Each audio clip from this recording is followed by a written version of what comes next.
The Philippine Senate has different committees that focus on specific issues in the country, from education to health.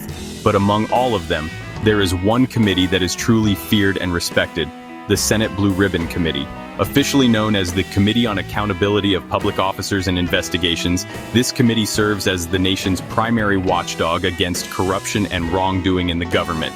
This is the committee with the power to investigate, in aid of legislation, any allegations of misuse of funds, neglect of duty, or any kind of anomaly involving government officials and agencies.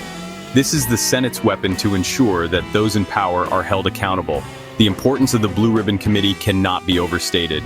Through its public hearings, the public gets a chance to see the processes within the government and find out where their taxes go. The investigations it conducts often lead to the revelation of major scandals, the filing of criminal cases against corrupt officials, and the recommendation of new laws to prevent similar acts of corruption from happening again. Because of its broad power to summon witnesses and demand documents, it becomes a powerful force for transparency and accountability, which are the foundations of a healthy democracy. In the history of the Philippines, many important cases have gone through the thorough investigation of the Blue Ribbon Committee. From controversial government contracts to allegations of plunder involving high-ranking officials, the committee has been the center of national issues that have shaped the country's political landscape. Every hearing is closely watched by the media and the public, because the revelations there can be the beginning of the downfall of a powerful person or the start of widespread government reform. The chairman of this committee, therefore, holds a very heavy responsibility and influence. Because of this, choosing who will lead the Blue Ribbon Committee is a very important decision within the Senate. Its chairman is not just an ordinary senator. He will set the direction of the investigations, decide which issues will be prioritized, and lead the pursuit of truth. His integrity, courage, and political will are critical qualities to effectively perform the committee's duties. Therefore, any change in its leadership is not just a simple reshuffling of positions, but a sign of a shift in the balance of power within the entire institution. On September 8, 2025, a big announcement surprised many people. The new Senate President Vicente Tito Soto III confirmed that Senator Rodante Marcoleta would no longer be the chairman of the powerful Blue Ribbon Committee. He would be replaced by a seasoned lawmaker known for his fight against corruption, Senator Panfilo Ping Lacson. This news quickly spread, leading to many questions and guesses from political experts and regular citizens. Why was there such a quick change in such an important position in the Senate, especially since Marcoleta was leading ongoing investigations? The official explanation given by Senate President Soto was simple and based on Senate tradition. According to him, the main reason was that Senator Marcoleta was not part of the majority.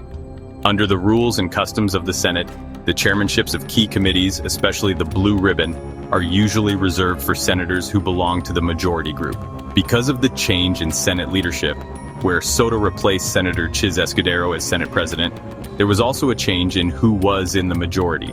Marcoleta, who is now part of the minority, had to be replaced according to this tradition. At first glance, this explanation seems reasonable and follows the rules. How the committees are set up usually shows who is in charge of the Senate leadership. When a new majority forms, it's normal to reassign positions to make sure the new leadership's plans can move forward smoothly. Appointing Senator Lacson, who is also a high-ranking official of the new majority as Senate President pro tempore, confirms the idea that trusted allies should hold key positions. This is a smart move to keep things orderly and unified within the majority group. But for careful observers, the official reason seems like a thin veil hiding deeper and more complicated reasons. Even though the tradition about the majority is true, the speed and timing of the change suggests that other forces are at work behind the scenes. Marcoleta's removal is not a one-off event, but a direct result of a big political shift in the Senate. This is a power play that aims not only to change the faces in leadership, but also the direction of the most important tasks of the Senate, including investigating government problems. To really get why Senator Marcoleta was replaced, we need to look at the bigger picture of politics in the Senate. All of this started with a big shakeup in leadership that removed Senator Chiz Escudero as Senate President.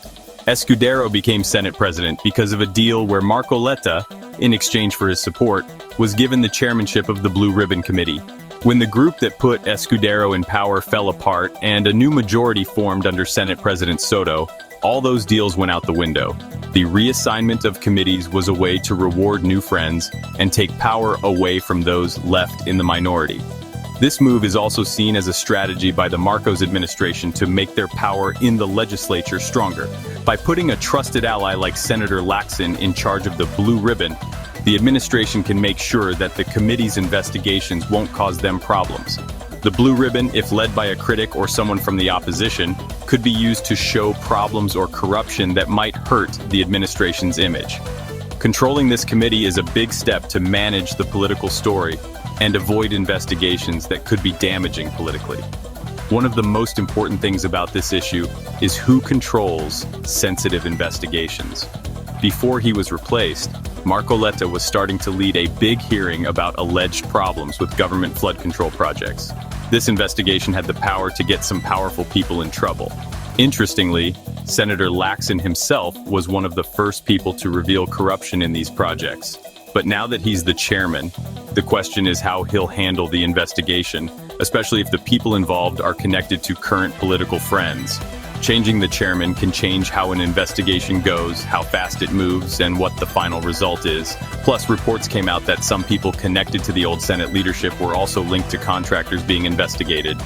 For example, the top campaign donor for former Senate President Escudero was linked to a construction company that got billions in government contracts. These kinds of connections add another layer of mystery to the political games in the Senate. Changing the blue ribbon chairman might be a way to keep the investigation away from these sensitive connections, or to make sure the investigation is done without any personal interests from the old leadership. The changes that happened in the Senate, especially with the Blue Ribbon Committee, have a big impact on the institution and on what people think. The quick change in leadership shows how fast politics can change and how groups are made and broken based on what people want and who has power. For the Senate, this is a test of how strong they are as their own group. The challenge now for the new leaders with Senate President Soto and Blue Ribbon Chairman Lacson in charge is to prove that these changes are for the good of the country and not just for political reasons or to get more power. Senator Laxon's time as the new head of the Blue Ribbon Committee is being watched closely by the whole country right now. He's known for being brave and fighting against bad behavior for many years. His past actions give hope that important investigations like those into problems with flood control projects will keep going without fear or taking sides. But the challenge is bigger now because he's part of the group that's in charge. He needs to balance his job as a strong watchdog and his loyalty to his political friends.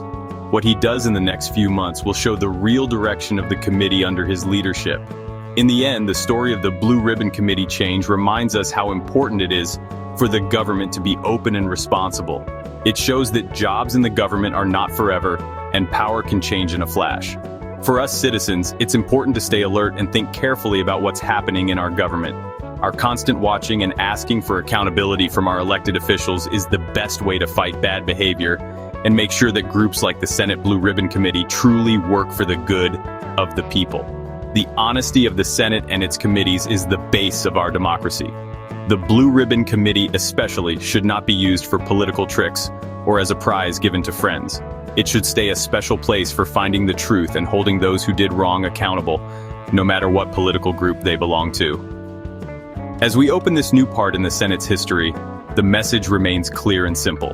The good of the country should always come before the good of a few.